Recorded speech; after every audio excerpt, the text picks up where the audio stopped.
고난 주간에 요한이 증언하는 십자가 이 여섯 번째 심판의 예수, 이 심판의 예수의 제목을 이렇게 잡아보았습니다. 보라 이 사람이로다 에케 호모라는 말. 빌라도의 우리는 이 법정에 함께 섭니다. 이 법정은 매우 역설적인 법정입니다. 역설의 법정에 서신 우리는 빌라도가 심판자가 아니라 예수님이 되려 빌라도를 비롯한 모든 그 법정에 선 사람들을 심판하시는 장면 속으로 우리도 들어가게 됩니다. 이 그림은 안토니오 치세리라는 이 화가가 그린 보라 이 사람이로다 에케 호모라는 제목을 가진 그림입니다. 우리는 2000년의 시간을 뛰어넘어서 이 빌라도 법정에 방관자인지 아니면 이 빌라도 법정에 예수님을 십자가에 못 박으라고 말한 군중들의 일부로 참여자로 참여하는지, 아니면 또는 이 예수님을 통하여 우리에게 환히 비춰주신 하나님의 공의와 정의 또 사랑과 자비를 힘입는 사람들이 되는 건지, 우리는 이 그림을 보면서도 좀 더 가까이 깊이 이 십자가형을 내린 법정에 나아가게 됩니다. 사실 빌라도는 세 번씩이나 이 요한복음에 보면 예수님에 대해서 혐의를 찾지 못했다, 사람을 죽일 만큼의 그런 죄를 발견하지 못했다라고 얘기를 합니다. 나는 도무지 이 사람에게서 죄를 발견하지 못했다. 우리가 오늘 읽은 19장에서도 두 번이나 얘기를 합니다. 나는 이 사람에게서 죄를 찾지 못하였다. 나는 이 사람이 죄가 있는지 모르겠다. 그런데 빌라도는 오히려 죄가 없으면 그만한 책임과 권한과 또 재판관으로서 통치자, 지도자로서 예수님을 놔주면 되는데, 본인이 기꺼이 책임을 짊어지고 감당하면 되는데 그것을 군중들에게 돌립니다. 나는 죄가 없다고 생각하는데 여기 봐라, 이 사람을 봐라. 이 사람 이만큼 맞고 이만큼 고통당하고 이만큼 치욕과 모욕을 당했으면 이 정도면 된 것 아니냐. 군중에 호소하는 거죠. 호소하면서 그들이 혹시라도 불쌍히 여겨 그만하면 됐다라는 마음으로 이제 놔줍시다 이렇게 하고 본인도 손 털고 나오고자 하는 책임 회피적인, 또는 조금은 이 상황을 모면하고자 하는, 그러면서도 책임을 군중들에게 전가하고자 하는 마음의 표현이 바로 보라 이 사람이로다 에케 호모에 담긴 생각이었을 것입니다.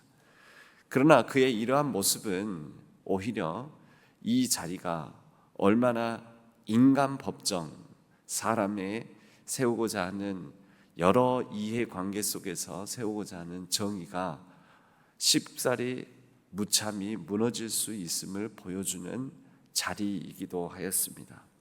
세 번이나 무죄임을 확인하면서도 결국은 집행관으로서 무죄에 합당한 자유롭게 방면하는 것이 아니라 십자가 사형이라는 언도를 내리는 것은 인간 법정이 얼마나 무너질 수 있는지, 우리는 재판이 개판이 될 수 있는 그런 모습들을 우리 현대사 속에서도 또 최근에 일련의 사법 정의가 떨어지는, 땅에 떨어지는 그런 사건들을 보면서도 많이 느낄 수가 있었습니다. 결국은 예수님의 이 빌라도 법정에서의 십자가형을 받는 것은 이 인간사의 모든 것들을 예수님을 통하여 그 불의와 부조리를 드러낸 그러한 자리이자 사건이라고 말할 수가 있습니다. 또 다른 이 빌라도 법정을 그린 그림이 있습니다. 미하이 문카치라는 헝가리의 화가가 그린 그림입니다. 빌라도 앞에 그리스도는 예수 그리스도가 가장 밝은 빛을 뿜어내는 것으로 그려내고 있습니다. 빛의 특성이 있습니다. 빛은 뿜어냄으로 비추어서 보이지 않는 것을 보게 만들고 드러나지 않은 것을 드러나게 만드는 역할을, 빛은 그 빛 본연의 그 본질로 인하여 그러한 역할을 감당합니다. 요한복음은 예수 그리스도께서 이 땅에 오신 것을 빛이 어둠 속에 오신 것으로 비유적으로 묘사하고 표현합니다. 그리고 요한복음이 예수 그리스도에 대하여 증언하는 내용을 담은 또 이 그림이라고 말할 수 있는 게 바로 이 미하이 문카치의 그림입니다. 빌라도 법정에서도 환한 빛을 내시는 예수님은 비록 자신을 많은 말로 변론하거나 표현하지 않았지만 그 자체만으로도 거기에 있는 사람들의 어둠 속에 들여져 있는 것을 비추이고 드러내고 그렇게 낱낱이 볼 수 있도록 해 주셨다라는 것입니다. 예수는 빌라도 앞에서 재판을 받으신 것이 아닙니다. 그런 의미에서 보자면 예수 그리스도는 오히려 자신의 침묵과 묵묵히 이 모욕과 수치와 고난을 당하면서 거짓된 세상을 심판하고 계신 것입니다. 히브리어로 이 심판, 재판을 뜻하는 미슈파트라는 말은 우리가 달리 정의로 번역을 하기도 하는 단어입니다. 그런데 이 미슈파트, 재판을 뜻하는 말은 샤파트, 재판하다라는 이 단어와 같은 어근을 공유하고 있는데, 나중에 여기에서 이 쇼페트라는 우리 사사기를 말할 때 사사를 뜻하는 말이 바로 이 같은 단어를 공유하고 있습니다. 이 사사들이 어떤 사람들입니까? 사사들은 단순히 재판관 역할만 하는 사람들이 아니었습니다. 이스라엘 사회의 부패 그리고 부조리, 그들의 불순종으로 인하여서 이방 민족들의 이 압제와 또 그들을 통해 어려움을 당하고 있을 때 그 잘못된 상황을 다시 제대로 온전히 바르게 회복하는 사람들, 군 사령관으로서 나서서 이방 민족들을 물리치는 역할도 하였지만 결과적으로 하나님을 떠난 불순종한 백성들에게 임하는 그 재앙 상황 속에 이제 다시 재정상을 찾을 수 있도록 원래의 하나님의 백성으로서 회복시키는 역할을 맡았던 사람들이 사사들, 쇼페트들이었습니다. 영어 성경의 사사기에 다른 영어 성경의 사사기의 이름을 조지, 판사, 재판관을 뜻하는 단어를 사용합니다. 곧 미슈파트라는 이 심판을 뜻하는 말은 바르게 하다, 회복하다라는 이런 의미를 갖고 있다라는 것이죠. 예수 그리스도를 통하여 이 빌라도 법정에서 역설의 법정으로, 그래서 재판 받으실 뿐만 아니라 예수님이 재판 받으심으로 세상을 심판하심은 결국은 세상의 불의와 잘못됨을 낱낱이 드러내심으로 여러 하나님께서 드러내시고자 하는 진리와 진실을 드러내심으로 회복하시고 바르게 하시고자 하는 뜻을 가지고 있었다라는 것입니다. 무엇을 드러내십니까? 이 요한복음 16장 우리가 읽은 다른 본문에서는 그가 오시면 예수님께서 이 십자가형을 당하시기 전에 제자들에게 이미 가르치셨습니다. 그가 오시면 그가 죄에 대하여 의에 대하여 심판에 대하여 책망하리라. 책망이라는 이 단어는 낱낱이 드러내다, 감추인 것을 밝히 보이다라는 의미를 가지고 있습니다. 감춰진 진실이 낱낱이 드러냅니다. 감춰진 속 깊은 죄악들이 낱낱이 드러냅니다. 십자가는 바로 이것을 폭로하는 사건이고, 십자가는 바로 이렇게 그 빛을 각 사람에게 비추어 감추고 싶은 내밀하고 은밀한 것을 폭로합니다. 예수님의 이 빌라도 법정의 자리에는 특별히 4가지 군상들, 사람들의 감추어진 죄가 드러납니다. 빌라도의 비겁함이 드러납니다. 빌라도의 비겁함은 죄가 없다고 생각하면 그만한 책임과 권한을 가진 자로서 죄가 없다고 무죄 방면하면 될 것이지, 그것을 오히려 비겁하게 책임을 전가하고 회피하여 군중들에게 예수님을 던져줘 버립니다. 빌라도의 비겁함, 대제사장의 위선, 그들은 가장 하나님께 가까이 있다고, 거룩하고 경건하다고 자부하면서 하나님의 이름을 빌려 하나님의 이름으로 하나님의 아들 하나님을 죽이는 장본인들이 됩니다. 그리고도 그들은 하나님의 뜻을 그들이 행하고 있다라고 생각했던 것이죠. 그러면서도 그들은 빌라도 앞에서 우리에게는 다른 왕이 없습니다 하며 로마의 권세와 또 로마의 권세를 등에 업은 총독을 향하여서 순종하겠노라고, 우리는 하나님 또 그들을 다스릴 하나님을 왕 삼은 것을 벗어나는 그런 진술을 하는 모습을 보여줍니다. 군중들은 변덕스럽고 군중들은 맹목적이었습니다. 조그만 선동에도 쉽사리 휩쓸리며 불과 5일 전만 하더라도 예수님을 환호하고 환영했던 그 인파들이 이제는 예수님을 십자가에 못 박으라고 그렇게 맹목적으로 변덕스럽게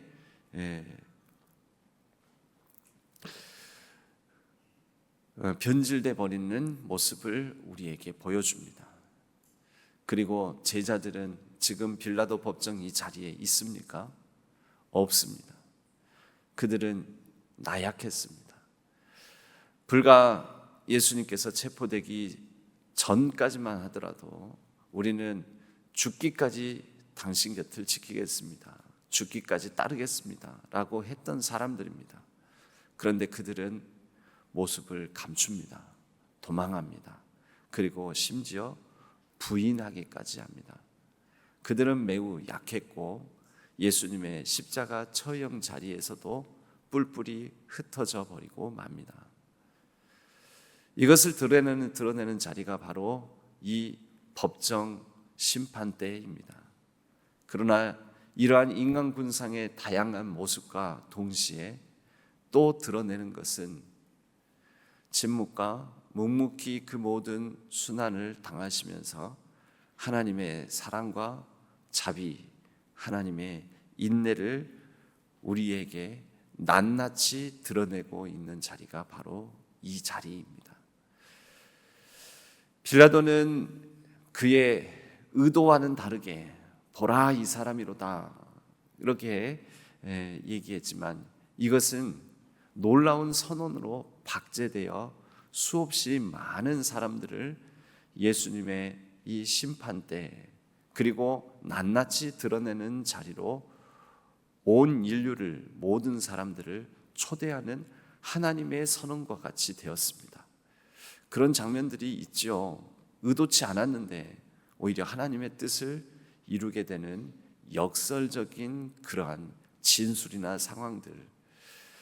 가야바라는 대제사장은 일찍이 예수님을 향하여 한 사람이 죽임당함으로 많은 사람들이 이 유익을 얻는 것이 더 낫지 아니하냐라는 말을, 본인 원래 의도는 그게 아니었겠지만 하나님께서 구원의 놀라운 성취와 완성을 이루는 말로 이 진술은 쓰여지게 됩니다. 가야바가 이미 하나님의 뜻을 알고 있지 않았겠습니까? 한 사람이 죽임당하고 고난당하고 수치당하고 죄를 짊어짐으로 모든 인류의 구원을 이루었던 것을 보면 가야바는 자신의 의도는 그게 아니었겠지만 자신의 의도와 달리 자신이 무심코 내뱉은 그 말이 하나님의 말씀을 예언한 말이 되었다. 빌라도의 보라 이 사람이로다, 이 사람을 봐라라는 그 말도 그렇습니다. 그리고 역사상 많은 사람들이 빌라도의 이 말이 하나님께서 모든 사람들을 그 심판대에 세우는 말로 영향을 받아 새로운 한 세상을 열고 새로운 시대에 하나님 나라의 역사를 이루어 갔던 것을 우리는 확인해 볼 수가 있습니다. 그러한 대표적인 인물로 진젠도르프라는 사람을 우리는 볼 수가 있습니다. 1720년경 그는 20살 청년의 나이로 유럽을 여행하고 있었습니다. 그는 백작 가문에서 태어나 백작의 직위를 물려받은 사람입니다. 다른 사람보다 더 나은 환경, 또 직위, 귀족이라는 신분, 그리고 전도 유망함, 재산도 가지고 있고 여러 모든 여건들이 좋은 상황 속에서 앞으로의 자신의 인생을 어떻게 살아가는 것이 좋을까?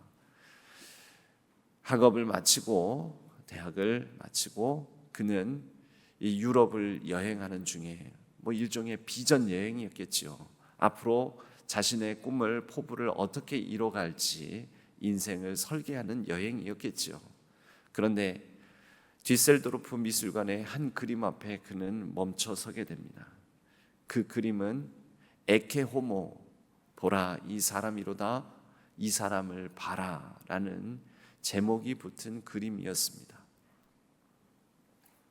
그 그림의 밑에는 이와 같은 경기가 써져 있었습니다. 라틴어로 해석을 하자면 이것을 내가 너를 위해 당했거늘 너는 나를 위해 무엇을 행했느냐? 내가 너를 위하여 이것들을 다 당하였는데 너는 나를 위하여 무엇하고 있느냐라고 묻는 경구였습니다. 그 앞에서 한참을 멈춰 섭니다. 그리고 그 그림을 주시합니다. 생각합니다.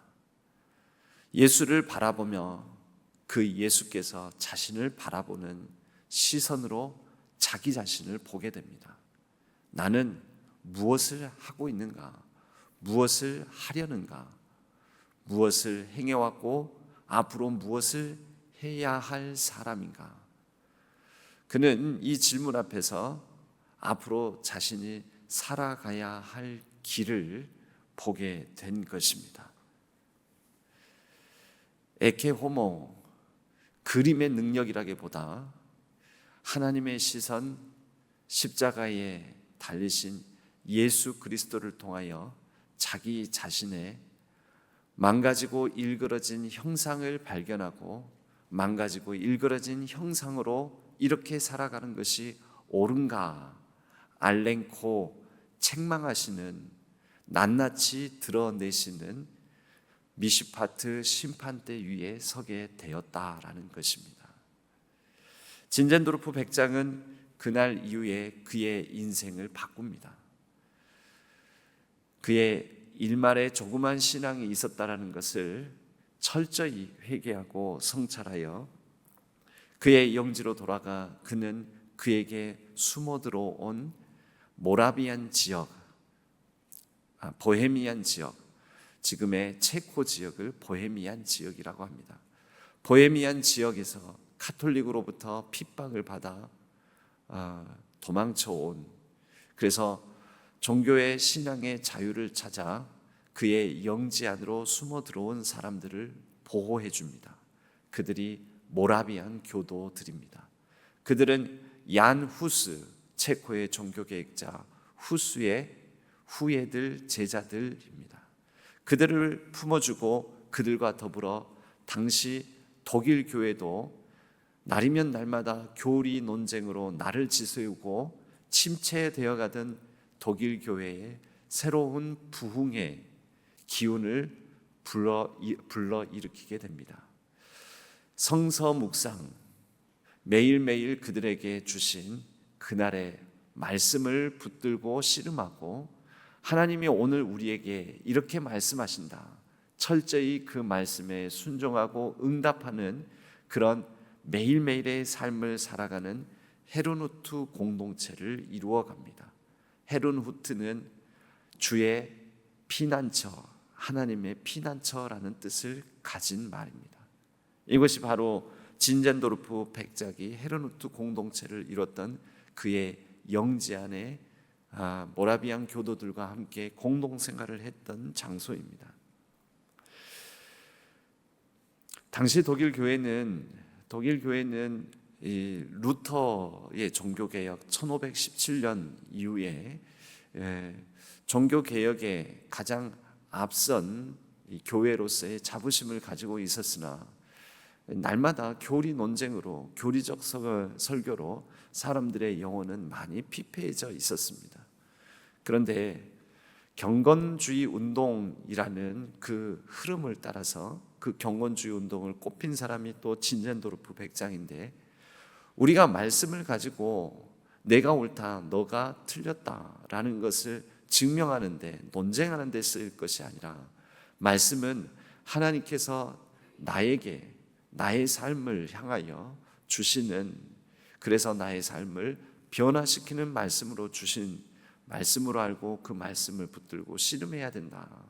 그 말씀으로 순수하게 돌아가 순종의 걸음을 내디뎌야 한다라는 운동이 경건주의 운동입니다. 진젠도르프 백작은 바로 이러한 흐름 가운데에서 이제 말씀으로 말미암은 실천으로 들어갑니다. 그 실천은 기도와 선교였습니다. 바로 이 공동체는 근대 선교의 아버지라고 여기는 윌리엄 캐리보다 60여 년 앞서서 선교사를 파송하기 시작합니다. 독일 교회는 선교사를 내보내지 않았습니다.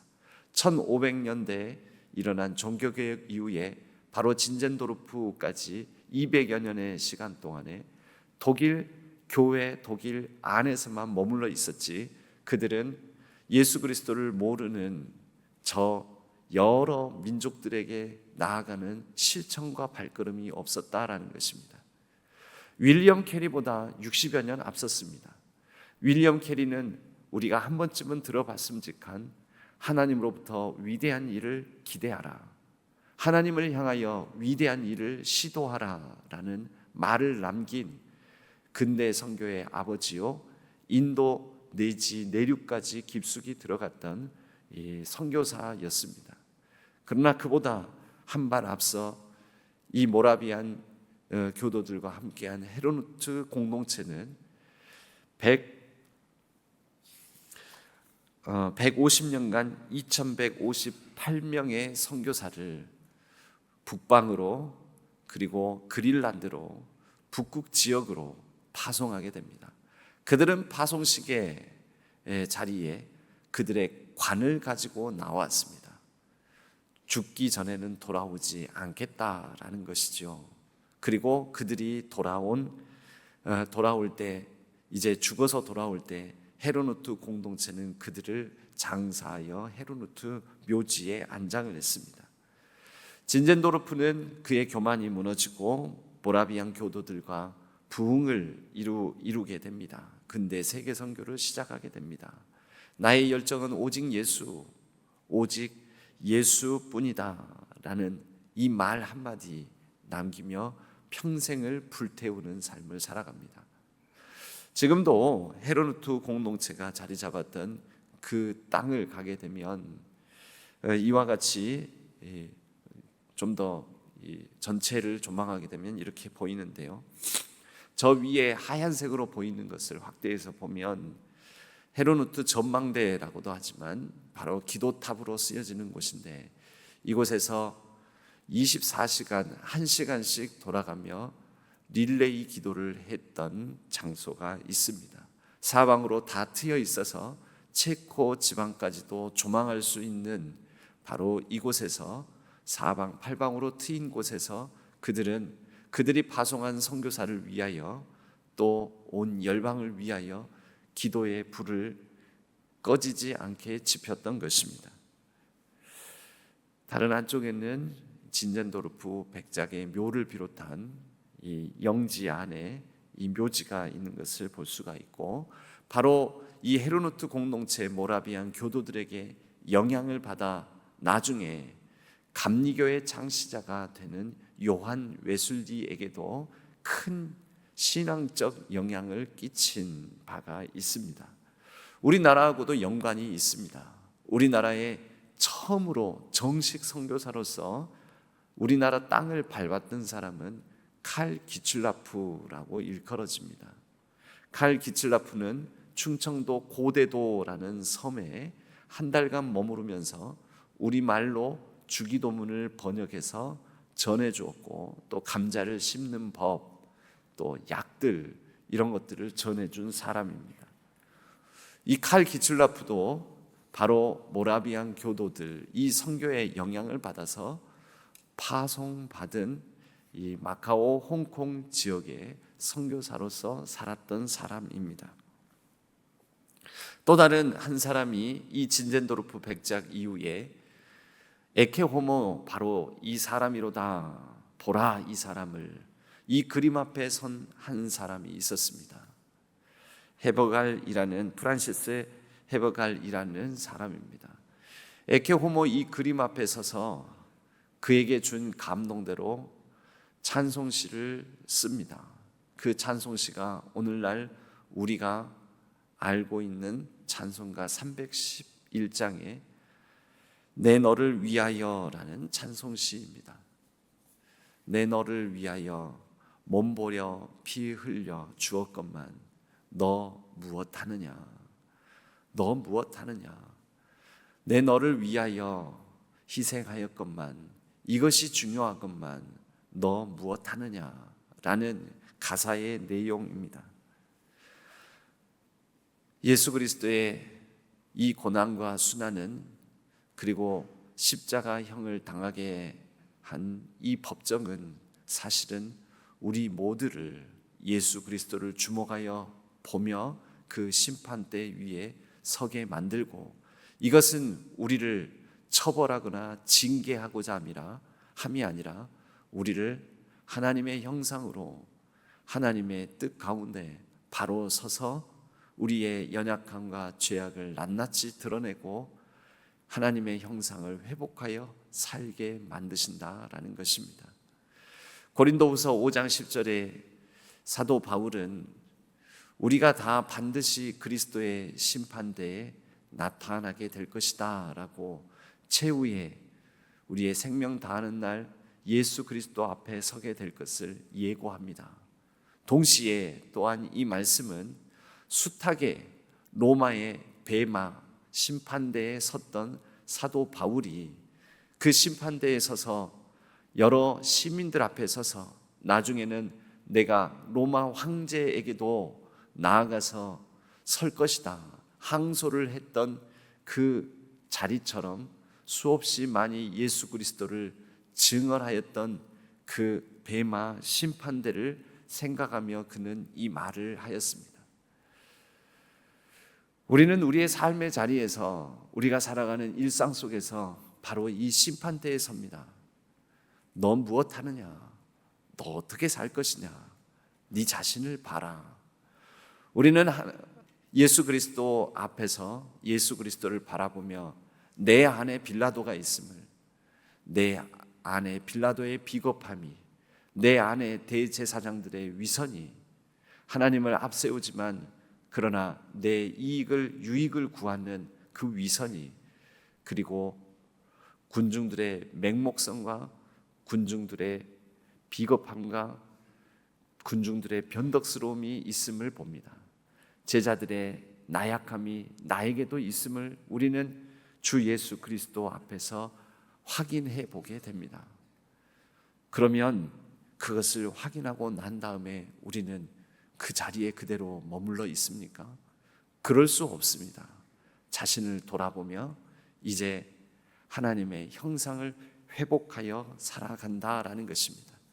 그렇게 진젠도르프도 에케호모 예수 그리스도 앞에 섰고 그렇게 많은 사람들이 그들의 인생을 바꾸어 그들의 삶을 새롭게 살아냈습니다.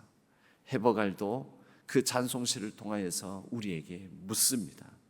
에케호모, 널 위해 몸을 주었건만 너는 나에게 무엇을 주려느냐? 지금 너 모습을 봐라. 네 모습이 옳으냐? 보라, 이 사람이로다. 그래, 너라는 사람을 보아라. 너라는 사람 이대로 좋으냐? 괜찮으냐? 오직 고난받는 하나님만이 우리를 도우실 수 있다. 그렇게 고난받는 하나님께서 인생을 바꾸고 삶을 바꾸어 그래서 예수님처럼 기꺼이 고난을 감당하며 살아갔던 본회퍼 목사님이 남긴 말입니다. 그리고 우리를 초대합니다. 그는 진실로 우리를 위하여 그럴 필요가 없음에도 불구하고 고난 당하셔서 우리를 구원하셨으니 구원받는 우리가 그를 따라 자기 십자가를 지고 우리도 고난 받는 삶을 살아가는 것이 맞지 않겠습니까? 자기 십자가를 지고 그 십자가 앞에 예수 그리스도를 바라보며 묵묵히 우리에게 주어진 내가 짊어지고 감당해야 될 십자가를 피하지 않고 고난 당하며 고난 당하신 예수 그리스도의 발자취를 따라 걷는 우리 신안의 모든 성도님들 되시기를 바랍니다. 십자가의 심판은 우리를 무너뜨리려는 것이 아닙니다. 우리를 새롭게 세우시려는 것입니다. 재판 받으심으로 우리의 재판을 오히려 처벌과 징계로 멸망과 죽음으로 나아갈 수 있는 우리의 심판을 끝내신 진정한 심판자, 진정한 의를 이루어 주신 예수 그리스도를 통하여 우리에게 주어진 삶을 더욱 복되게 아름답게 하나님의 사람으로 하나님의 형상으로 회복되어 우리에게 주어진 삶을 걸어가는 저와 여러분 우리 신안의 모든 성도님들 되시기를 주님의 이름으로 간절히 축복합니다.